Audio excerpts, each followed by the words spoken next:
Namaste. Welcome to the brand new first episode of Apricot Ventures Private Limited, जुन चाहिँ रहेको छ 32 पुतली काठमाडौँमा। सो आजको एपिसोडमा चाहिँ हामी प्राइस फ्लक्चुएसनको बारेमा कुरा गर्न गइरहेका छौँ।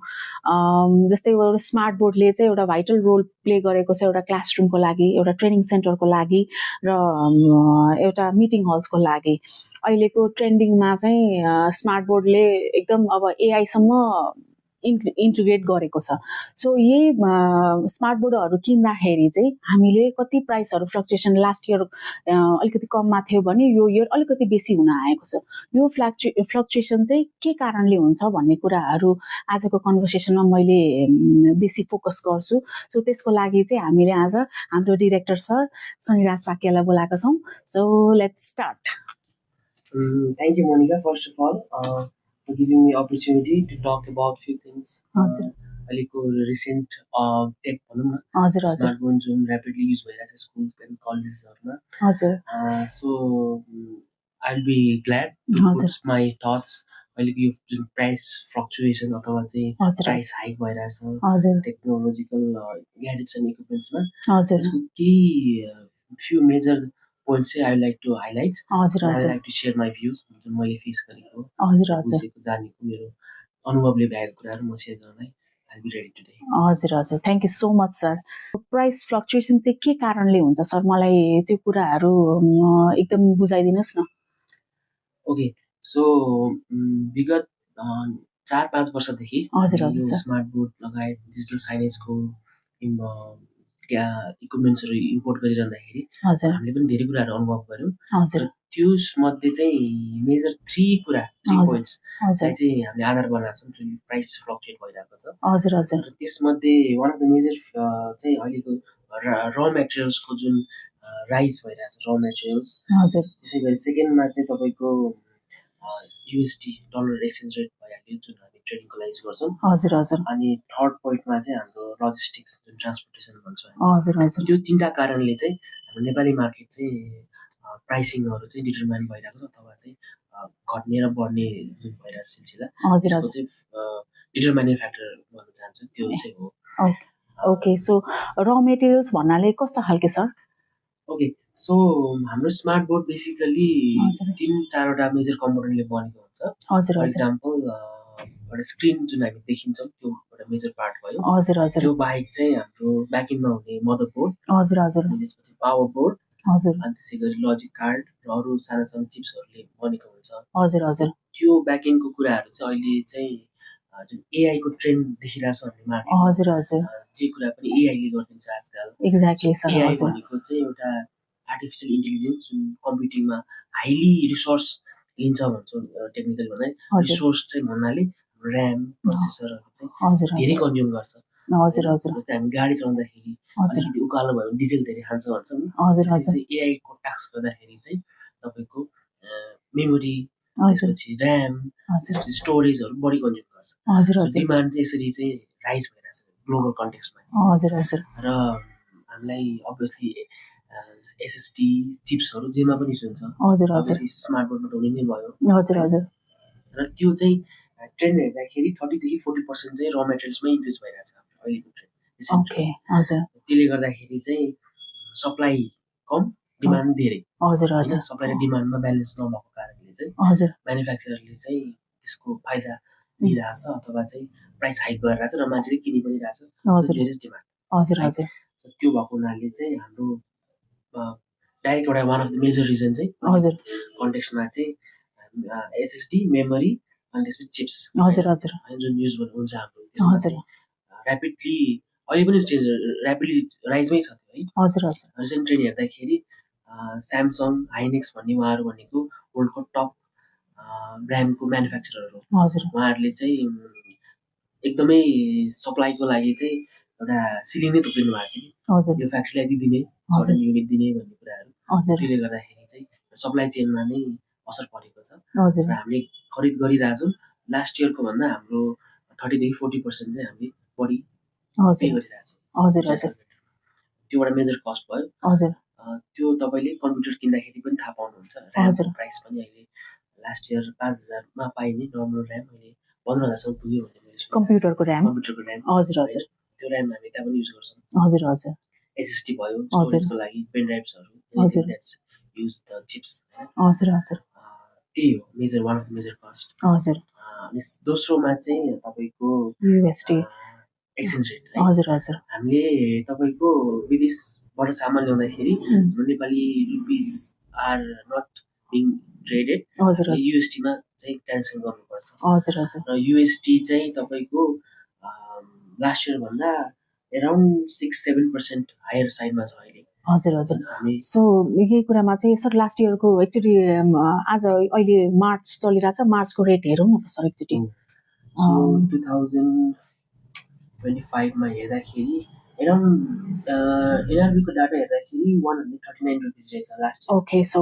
यही टाइममा मार्चमा है हजुर हजुर राइट नाउ अहिले हामी हेर्दाखेरि I think USD to NPR गर्दाखेरि चाहिँ हामी अहिले एराउन्ड 148 ओहो हजुर हजुर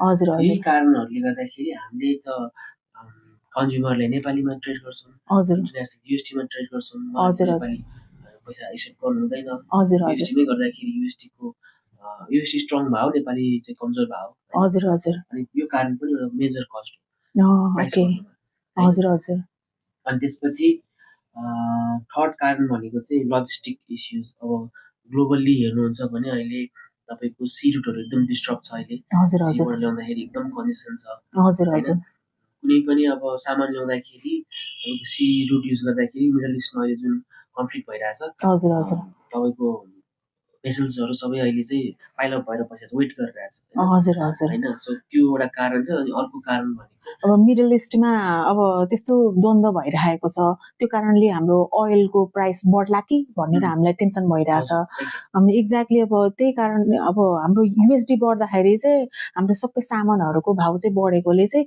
प्राइस फ्लक्चुएसन त्यही अनुसारले भएको हो ओके हजुर हजुर हामीले जे सामान पनि विदेशमा ल्याउनु भनेको हजुर सबै हामी डलर जुन चाहिँ अन्तर्राष्ट्रिय स्तरमा चाहिँ मान्यता प्राप्त करेन्सी हो हजुर हजुर उहाँहरूले डलरलाई चाहिँ एउटा बेस हजुर करेन्सी भनेर लिनुहुन्छ हजुर एक्सेप्ट गर्नुहुन्छ र हामी लास्ट इयर तिरेको एकदम सिम्पल भाषामा भन्नुपर्दाखेरि लास्ट इयर 149 मा तिरिरहेको सामान हामीले अहिले त्यही सामानलाई 148 रुपियाँ तिरिरहेको छौँ भने हजुर त्यो ग्याप चाहिँ कन्ज्युमरको इन प्राइसमा पनि रिफ्लेक्ट हुने नै भयो ओके सो मैले बुझे अनुसारले चाहिँ कुनै पनि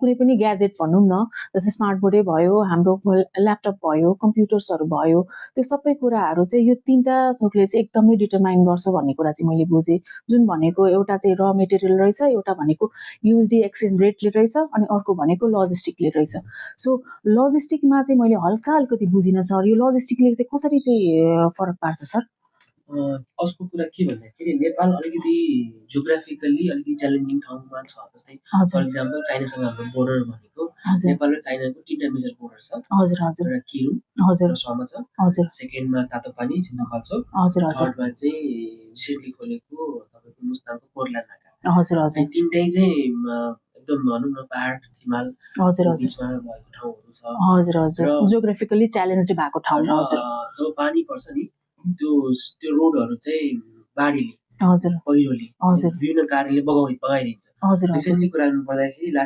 लास्ट फ्यु मन्थ्स ब्याक हजुर असार साउनतिर चाहिँ हजुर हजुर पहिरो आयो हजुर त्यसले तपाईँको कोदारीको एउटा सडक खण्ड जम्मा आई थिङ्क 100 मिटर पनि छैन त्यो हजुर हजुर मलाई ठ्याक्कै याद भयो 50-60 मिटर मात्रै छ हजुर पुरै नै बगायो होइन सानो एउटा सेक्सनले नेपाललाई ठुलो घाटा लाग्यो किन भन्दाखेरि नेपालमा सामानै भित्रेन त्यो एउटा हजुर हजुर त्यसै गरी केरुङमा पनि अत्यावश्यक सामानहरू मात्रै भित्राउन दिएको थियो त्यसपछि त्यो भन्दा बाहेकको चाहिँ सामानहरू खासै दिएको थिएन हजुर कुराहरू बोकेर ल्याउन सक्यो हजुर हजुर हेभी इक्विपमेन्ट्स बोक्न पनि सक्दैन हजुर हजुर हजुर त्यसै गरी तपाईँको केरुङमा पनि पुल बगायो हजुर त्यो एउटा ठुलो दुर्घटना पनि भयो हजुर हजुर त्यसले तपाईँको लगभग 8-9 महिनाको टाइम पुरै डिस्टर्ब भयो हजुर हजुर अर्को हाम्रो थर्ड नाका भनेको कोर्ला छ यता मुस्ताङमा हजुर हजुर जुन एकदमै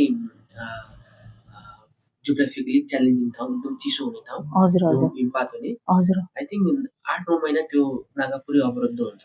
हजुर हजुर एकदम हाई लो टेम्परेचरले गर्दाखेरि हजुर हजुर त्यो नाका त एकदम रेडली युज हुन्छ। हजुर हजुर तिनटै नाकाहरू एकदम स्टेबल छैन, हजुर हजुर जुन जति बेला पनि जान सक्छ भन्ने हिसाबको छ।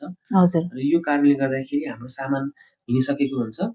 टेन्टेटिभ टाइम हाम्रो 20-22 दिनको हुन्छ यहाँ पुग्नुपर्ने नेपालको तातो पानी अथवा चाहिँ कस्टममा पुग्नुपर्ने। हजुर र बाटो बिग्रियो अथवा बाटो बगायो भने चाहिँ हामीले वेट गर्नुपर्ने हुन्छ। हजुर हजुर अनि हामीले पार्किङ चार्ज अथवा सडन चार्ज चाहिँ डेली दिनुपर्ने हुन्छ। हजुर हजुर नर्मली 2-3 दिन तिर्दै पुग्ने ठाउँमा हजुर महिनौँ महिना तिर्दाखेरि चाहिँ हजुर यो पाइल्ड अप पाइल्ड अप भएर जाँदाखेरि हजुर ब्याङ्कको लोनहरूदेखि लिएर सबै कुराहरू चाहिँ सबैमा इफेक्ट गर्छ। इफेक्ट हजुर गर्ने हुनाले यसले चाहिँ प्राइसिङमा अलिकति हजुर सबै त होइन कि हजुर हजुर इन कन्ज्युमरसम्म नै आइपुग्छ।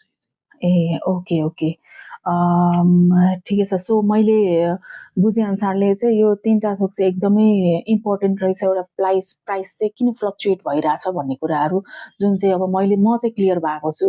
आई डोन्ट नो अब हजुरले कतिसम्मको फुल भिडियो हेर्नु भएको छ। फुल भिडियो मजाले हेर्नुभयो भने चाहिँ हजुरले एकदम क्लियर भएर देख्न सक्नुहुन्छ। Thank you so much sir यो कुरामा लाइट लगाइदिनु भएकोमा। किनभने हाम्रो धेरै कस्टमर्सहरूको चाहिँ क्वेसनहरू लास्ट इयर 1 लाखमा लिइरहेको सामान अहिले 81,50,000 भन्नुहुन्छ, किन त्यस्तो गर्नुहुन्छ भनेर हामीलाई ब्लेमिङ आइरहेको छ होइन। सो अब मैले ब्लेमिङ गेम खेल्ने भन्दा पनि यसमा चाहिँ एउटा लाइट लगाइदिने के कारणले चाहिँ यस्तो भएको भन्ने कुराहरू हामीले कस्टमरलाई बुझाउन सक्यौँ भने चाहिँ आई थिङ्क उहाँहरूलाई पनि जस्टिफाएबल हुन्छ। So thank you so much. यो एकदमै राम्रो र एकदम कस्तो भन्ने एकदमै जस कन्भर्सेसन चाहिँ यो प्राइस फ्लक्चुएसन के अरे गर्न जरुरी नै थियो। कस्टमरदेखि लिएर हाम्रो स्टाफदेखि लिएर भयभरको सबैजनालाई चाहिँ नट ओन्ली स्मार्ट बोर्ड सबै ग्याजेट्सहरूमा चाहिँ सेम प्रब्लमै फेस भइरहेको छ भन्ने कुराहरूको जानकारी पाउन जरुरी नै थियो। So thank you so much sir. अब आजको एपिसोडलाई चाहिँ म यही